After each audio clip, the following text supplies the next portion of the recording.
अरे इस bed number 8 का मरीज कहाँ गया? मैं तो इस लड़के से तंग आ गई हूँ। जब भी मैं ड्यूटी पर आती हूँ कभी बेड पर नहीं मिलता। नर्स जूली काफी गुस्से में बोली। आंटी मैं अभी ढूंढ कर लाती हूँ। एक प्यारी सी आवाज ने नर्स जूली का सारा गुस्सा ठंडा कर दिया। जब उन्होंने पीछे की तरफ मुड़कर देखा तो बेड नंबर 10 के मरीज की बेटी सबीना खड़ी थी। सबीना ने बाहर आकर देखा, फिर पूरा अस्पताल छान मारा, पर उसे वह कहीं दिखाई नहीं दिया और थक हार कर वापस जा रही थी कि उसकी नजर बगल की कैंटीन पर गई तो देखा कि वे जनाब वहां तो आराम फरमा रहे थे और गर्मा गर्म समोसे खा रहे थे। सबीना उसके पास गई और धीरे से बोली, आपको नर्स बुला रही है। उसने पीछे घूमकर देखा। सफेद कुर्ता सलवार, नीला दुपट्टा लिए सांवली मगर तीखे नैनकस वाली लड़की खड़ी हुई थी। उसने अपने बालों की लंबी चोटी बनाई हुई थी, माथे पर बिंदी, आंखों में भरा पूरा काजल, हाथों में रंग बिरंगी चूड़ियों की खनखन। वह बड़े ही शायराना अंदाज में बोला, अरे छोड़िए ये नर्स वर्स की बातें। आपको देखकर तो मेरे जहन में बस यही ख्याल आया, माशा अल्लाह आप भी न। कहते हुए सबीना वहां से शर्मा कर भाग आई और सीधे बाथरूम में जाकर आईने के सामने अपने दोनों हाथों से अपना चेहरा ढक लिया। फिर हाथों को मलते हुए अपने चेहरे को साफ किया और बालों को करीने से संवारते हुए बाहर आ गई। तब तक वह मरीज जिसका नाम नीरज था वापस आ चुका था। सबीना घबराकर दूसरी तरफ मुंह करके बैठ गई। नीरज ने देखा कि सबीना किसी भी तरह की बातें करने को तैयार नहीं है तो उसने सोचा कि क्यों न पहले उसकी मम्मी से बात की जाए। सबीना की मां को टाइफाइड हुआ था जिससे उन्हें अस्पताल में भर्ती होना पड़ा था। नीरज को बुखार था पर काफी दिनों से न उतरने के चलते उसकी मां ने उसे दाखिल करा दिया था। नीरज की सबीना की अम्मी से काफी पड़ती थी। परसों ही दोनों को अस्पताल से छुट्टी मिलनी थी, पर तब तक नीरज और सबीना अच्छे दोस्त बन चुके थे। सबीना 10वीं जमात की छात्रा थी और नीरज 11वीं जमात में पढ़ता था। दोनों की स्कूल भी आमने सामने थे। वैसे भी फतेहपुर एक छोटी सी जगह है जहां कोई भी आसानी से एक दूसरे के बारे में पता लगा सकता है। सो नीरज ने सबीना का पता लगा ही लिया। एक दिन स्कूल से बाहर आते समय दोनों की मुलाकात हो गई। दोनों ही एक दूसरे को देखकर खुश हुए। उनकी दोस्ती और गहरी होती गई। इसी बीच सबीना कभी कभार नीरज के घर भी जाने लगी, पर वह नीरज को अपने घर कभी नहीं ले गई। ऐसे ही 2 साल कब बीत गए पता ही नहीं चला। अब यह दोस्ती इश्क में बदल कर रफ्ता रफ्ता परवान चढ़ने लगी।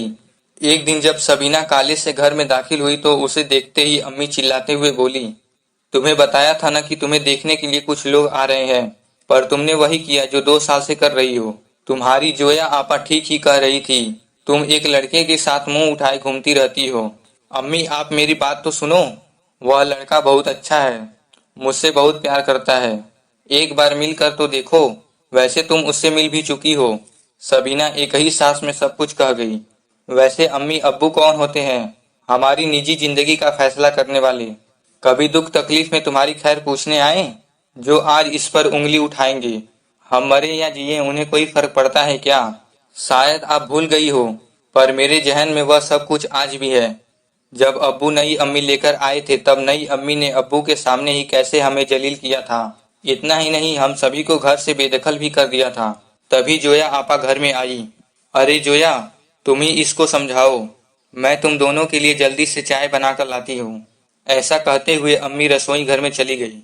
रसोई घर क्या था, एक बड़े से कमरे को बीच से टाट का पर्दा लगाकर एक तरफ बना लिया गया था तो दूसरी तरफ एक पुराना सा डबल बेड, टूटी अलमारी और अम्मी की शादी का एक पुराना बक्सा रखा था जिसमें अम्मी के कपड़े कम, यादें ज्यादा बंद थी, मगर सब कुछ रखा बड़े करीने से था।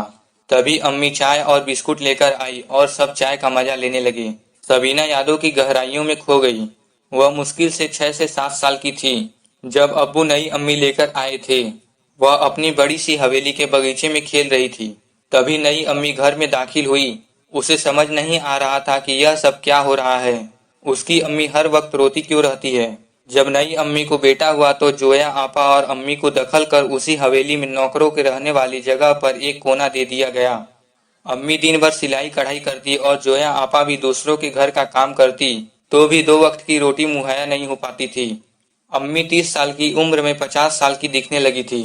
ऐसा नहीं था कि अम्मी खूबसूरत नहीं थी, वे हमेशा अब्बू की दीवानगी के किस्से बयां करती रहती थी। सभी ने अम्मी को दूसरा निकाह करने को कहा पर अम्मी तैयार नहीं हुई। पर इधर कुछ दिनों से वे काफी परेशान थी। शायद जोया आपा के सीने पर बढ़ता मांस परेशानी का सबब था। मेरे लिए वह अचरज, पर अम्मी के लिए जिम्मेदारी। सबीना, ओ सबीना। जोया आपा की आवाज ने सबीना को यादों से वर्तमान की ओर खींच दिया। ठीक है, उस लड़के को लेकर आना, फिर देखते हैं कि क्या करना है। भविष्य के सपने संजोते हुए वह सोने चली गई। अक्सर उन दोनों की मुलाकात शहर के बाहर एक गार्डन में होती थी। आज जब वह नीरज से मिली तो उसने कल की सारी घटना का जिक्र किया। जनाब, आप मेरे घर चल रहे हैं। अम्मी आपसे मुलाकात करना चाह रही है। सच कहते हुए नीरज ने सबीना को अपनी बाहों में भर लिया। सबीना शर्मा कर बड़े प्यार से नीरज को देखने लगी। फिर नीरज की गाड़ी से ही घर पहुंची। नीरज तो हैरान रह गया कि इतनी बड़ी हवेली, सफेद संगमरमर सी नक्काशीदार दीवारें और एक मुगलिया संस्कृति बयां करती हरी घास का लान, जरूर यह बड़ी हैसियत वालों की हवेली है। नीरज काफी संकुचाते हुए अंदर गया। तभी सबीना बोली, नीरज उधर नहीं, यह अब्बू की हवेली है, मेरा उधर कोने में है। हैरानी से सबीना को देखते हुए नीरज उसके पीछे पीछे चल दिया। सामने पुराने से सर्वेंट क्वार्टर में सबीना दरवाजे पर टंगी पुरानी सी चटाई हटाकर अंदर नीरज के साथ दाखिल हुई। नीरज ने देखा कि वहां दो औरतें बैठी थी। उनका परिचय सबीना ने अम्मी और जोया आपा कहकर कराया। अम्मी ने नीरज को देखा, वह उन्हें बड़ा भला लड़का लगा और बड़े प्यार से उसे बैठने के लिए कहा। अम्मी ने कहा, मैं तुम दोनों के लिए चाय बनाकर लाती हूँ, तब तक अब्बू और भाईजान भी आते होंगे। अब्बू? अरे आपने उन्हें क्यों बुलाया? मैंने आपसे पहले ही मना किया था। गुस्से से चिल्लाते हुए सबीना अम्मी पर बरस पड़ी। अम्मी भी गुस्से में बोली, चुपचाप बैठो, अब्बू का फैसला ही आखिरी फैसला होगा। सबीना कातर निगाहों से नीरज को देखने लगी। नीरज की आंखों में उठे हर सवाल का जवाब वह अपनी आंखों से देने की कोशिश करती। थोड़ी देर तक वहां सन्नाटा पसरा रहा। तभी सामने की चटाई हिली और भारी भरकम शरीर का आदमी दाखिल हुआ। वे सफेद अचकन और चूड़ीदार पाजामा पहने हुए थे। साथ ही उनके साथ 17-18 साल का एक लड़का भी अंदर आया। आते ही उस आदमी ने नीरज का कॉलर पकड़कर उठाया और दोनों लोग नीरज को काफी बुरा भला कहने लगे। नीरज एकदम अचकचा गया। उसने संभलने की कोशिश की। तभी उसमें से एक आदमी ने पीछे से वार कर दिया और वह फिर वहीं गिर गया।